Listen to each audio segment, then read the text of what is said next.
utukuzwe. Asante.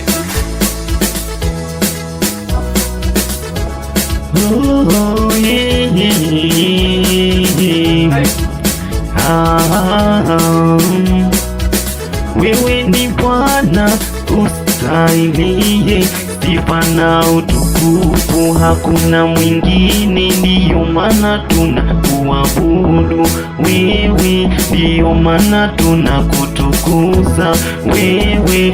Pokea sifa za mioyo yetu, pokea maabudu ya mioyo yetu. Hakuna kama wewe,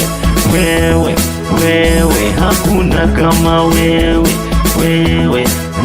Watu wakikuamini unawabadilisha, hata ambao hawajaokoka wakisha kukiliwe Bwana, unatenda miujiza, unabadilisha na maisha yao.